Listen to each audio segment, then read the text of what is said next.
जी अस्सलाम वालेकुम। जैसा कि आपको पता है, आप कल से अपनी टेलीविज़न स्क्रीन्स पर भी देख रहे हैं, एक अफसोसनाक सिचुएशन थी जिसमें हमारे पंजाब के जो वज़ीर इत्तलात हैं फ़याज़ अल हसन चौहान साहब, उनकी एक स्टेटमेंट थी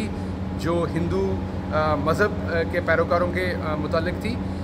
जो कि एक अफसोसनाक स्टेटमेंट थी और गवर्नमेंट ऑफ पंजाब उसको किसी सूरत भी इंडोर्स नहीं करती, बल्कि उसके साथ मुकम्मल ताल्लुकी का इजहार करती है। चीफ मिनिस्टर पंजाब इस वजह से ज़ाती तौर पर रंजीदा हैं कि ये स्टेटमेंट उनकी गवर्नमेंट के मिनिस्टर ने दी, और वो दिली तौर पर उन्होंने अपने अफसोस रंजो गम का इस पे इजहार किया है। और हिंदू कम्युनिटी के जो लोग जो हमारे अपने वतन के जितना मैं पाकिस्तानी हूँ उतने ही वो पाकिस्तानी हैं, जितने chief minister of Punjab Usman Buzdar साहब पाकिस्तानी हैं, उतना ही कोई हिंदू या ईसाई इस मुल्क का उतना ही पाकिस्तानी है और बराबर के हकूक़ रखता है। तो चीफ मिनिस्टर साहब ने उनके साथ यकजहती का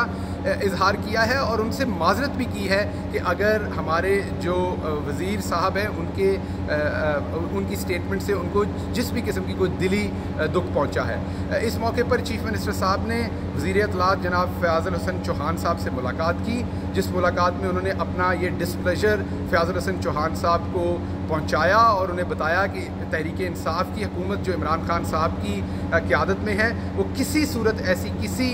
रवैये की या स्टेटमेंट की इजाज़त नहीं दे सकती जिससे किसी भी अक़लियत, किसी मज़हब, रंगो नस्ल की बुनियाद पर किसी की दिलशकनी की जा सके, किसी को तकलीफ़ दी जा सके। इस मुलाकात के बाद फ़याज़ अल हसन चौहान साहब ने अपने इस पोर्टफोलियो से रिज़ाइन करने का फ़ैसला किया है। इस बारे में मज़ीद जो भी आपके साथ इसमें डेवलपमेंट होंगी वो आपके साथ हम शेयर करेंगे। एक दफ़ा फिर हम आपसे माज़रत ख़्वाह हैं अगर आपको